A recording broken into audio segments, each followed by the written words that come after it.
next speaker is His Excellency Mr. Gustav Fridolin, Minister for Education of Sweden.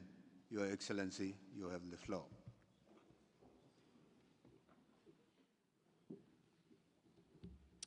Mr. President, distinguished delegates, it's an honor for me to address the 38th General Conference of UNESCO. Sweden fully aligns itself with the EU statement. We live in a time of huge transformation. The defining challenge is countering climate change. We need a course of action to create a low-carbon and climate-resilient world economy.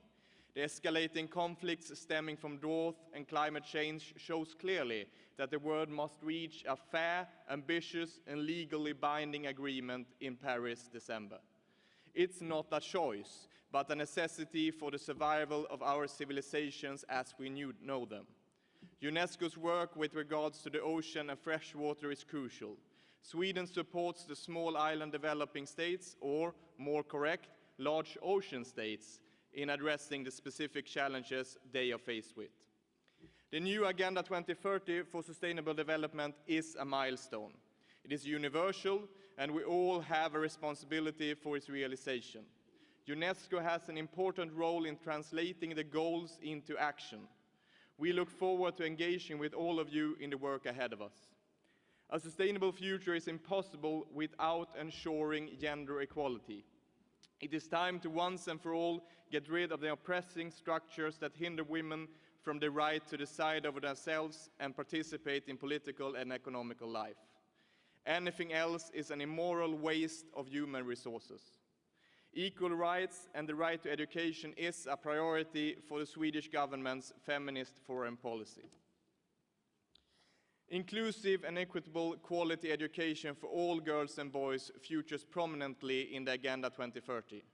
Education for all is a key driver for change, and education for sustainable development and global citizenship education are key components. Comprehensive sexuality education, as shown by UNESCO's program, is essential in the work towards both gender equality and sustainable development. In order to achieve fair and equal societies, UNESCO always has a vital role in promoting access to information and press freedom. Sweden will continue to engage on the safety of journalists and the issue of impunity. The upcoming conference with news organizations in February will provide a unique platform for dialogue on journalist safety.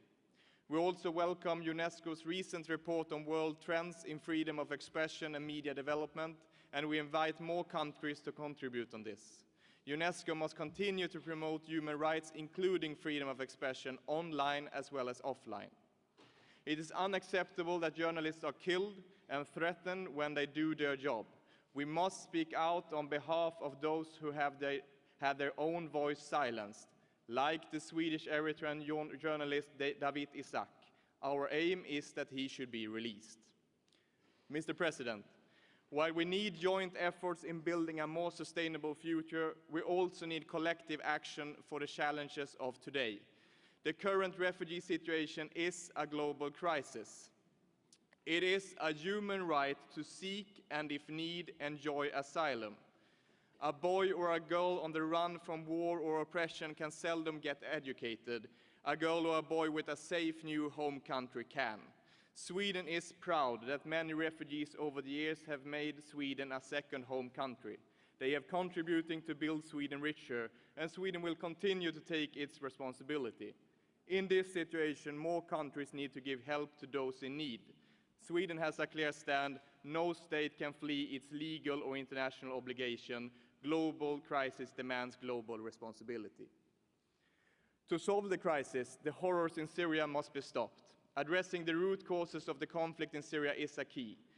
That is why all actors, regional as well as international, must intensify their efforts in support of the UN-led political track and a political solution. The fabric of entire civilization is torn apart.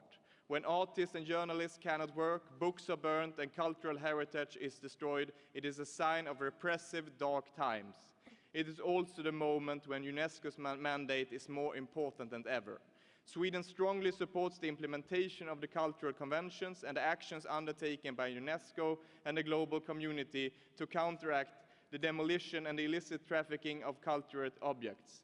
A Nordic initiative for enhanced international collaboration will start in Oslo in December this year. Distinguished delegates, Sweden has always been a strong supporter of the UN, both politically and financially. And over the years, Sweden has stood by those in the world who fight against repression and inequality and for independence and dignity. We now seek your confidence for a non-permanent seat in the Security Council for the period 2017 to 2018. We will work towards a more representative, transparent, and effective council that can respond swiftly to the security challenge of our time.